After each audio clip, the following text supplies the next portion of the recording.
এক সাহাবীর নাম আবু উমামা, নামাজের ওয়াক্ত ছাড়া উনি মসজিদে যেয়ে বসে আছে। বিশ্বনবী বললেন, কি রে আবু উমামা, নামাজের তো ওয়াক্ত হয় না, মসজিদে কি?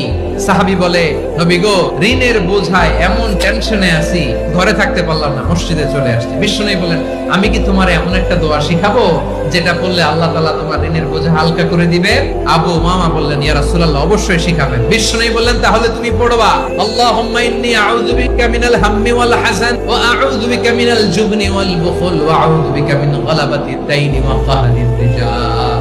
ও আল্লাহ, তোমার কাছ থেকে দুশ্চিন্তা থেকে পানাহ চাই, কৃপণতা, ভীরুতা, অলসতা, কার্পণ্যতা, এই সব কিছু থেকে, মানুষের কঠোরতা, আমার উপর মানুষের আধিপত্য এবং ঋণের বোঝা থেকে পানাহ চাই। এই দোয়াটা যখন বিশ্বনবী শিখাই দিলেন, আবু উমামা বারবার এই দোয়া পড়ে। আবু উমামা বলে, এই দোয়া আমি পড়তে লাগলাম আর পড়তে লাগলাম, কিছুদিন পরে দেখা গেল বিশ্বনবীর শেখানো এই দোয়ার বদৌলতে আল্লাহ তাআলা আমার সব ঋণ পরিশোধের ব্যবস্থা করে দিয়েছে।